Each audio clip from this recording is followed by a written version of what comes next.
Assalamu alaikum wa rahmatullahi ta'ala wa barakatuh. It is important as well as it is natural to be proud of one's civilization.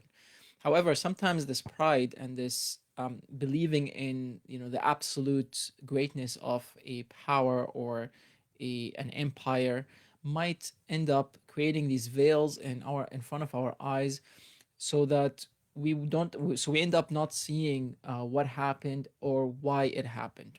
In today's video, I want to mention an incident that happened, actually two incidences that happened that were about 10 centuries apart between the Muslim empire as well as the European powers. And when I say the Muslim empire, I'm trying to basically homogenize the Muslims into a single entity at both of these times, at the 8th century as well as at the 18th century. And when I speak about the European powers, I'm talking about the different empires that have existed back then. I will pick on one in this demonstration right here.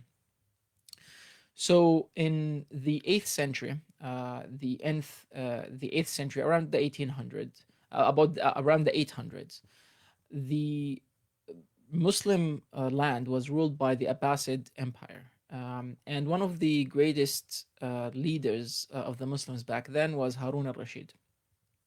In Europe, around the same times, there was a man. His name was Charles the Great. Some people call him, especially in French, Charlemagne. And he was ruling quite a bit of the land in Europe. And between the Islamic Empire and between Charles the Great, there were quite a bit of attempts to do some collaborations. These are, military collaborations, scientific collaborations, basically having a some sort of a treaty or a peace between the Muslims and the Europeans, and it was, we can say, quite successful. But the interesting part is that Harun al-Rashid, at the time of the Abbasid Empire, the Muslims have, been climbing the ladder of civilizations at a very fast pace and at extremely fast speeds.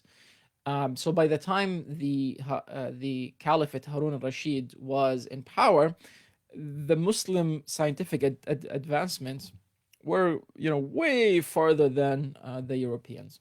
So as part of creating that goodwill between the Muslims and the Europeans, Harun al-Rashid brought a ticking clock, a very fancy clock that tells the time in a very fancy way. Um, and he decided to send it to Charles the Great as a gift. So this clock was ticking by itself, and it was very well calibrated. Back then, to most of other civilizations, that was something that is unheard of. Like, what do you mean a machine that can tell the time without being plugged into anything?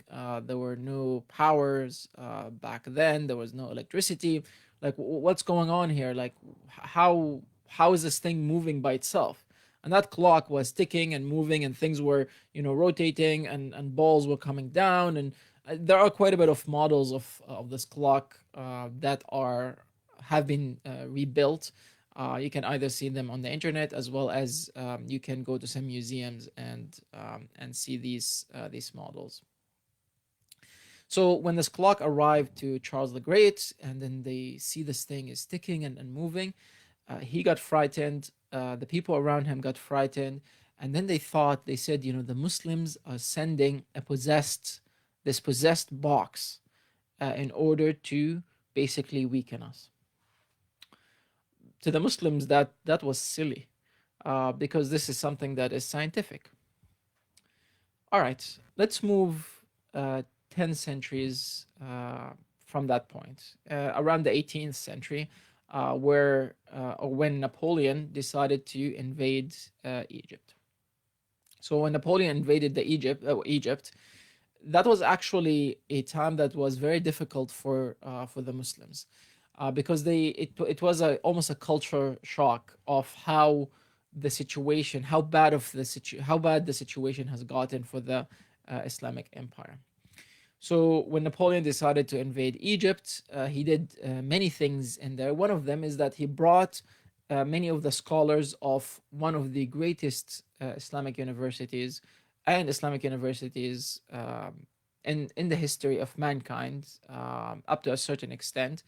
And what he did is that he made them stand in one line, and he let them hold their hands, and then he passed electricity through them. So now the people that have this electricity running through, they're all shaking and jumping. And the way they interpreted that is that Napoleon is bringing the jinni, is bringing some possessed power, or some possessing power of some sort, to come and invade Egypt. Now, the explanation of something that is supernatural, something that is beyond scientific, is the same. It was the same explanation that Charles the Great had about the clock that came from Harun al-Rashid, and the Muslim scholars had about the electricity that Napoleon brought with him. I think to look at history from that perspective and look at what happened and why it happened, that will help us understand the mindset that people might have when they're faced with challenges. It also helps us understand why would one civilization deteriorate and another would basically rise up, and why would that flip. So it is very important for Muslims and non-Muslims, amidst their absolute pride of their own civilization, to look at things critically in order to reach that better understanding that can actually result in better collaboration between the different civilizations. And hence, looking at these civilizations as not necessarily in conflict, but as complementary. I hope this was helpful. Let me know if you have any questions, and I will see you in the next episode. Wassalamu alaikum wa rahmatullahi wa barakatuh.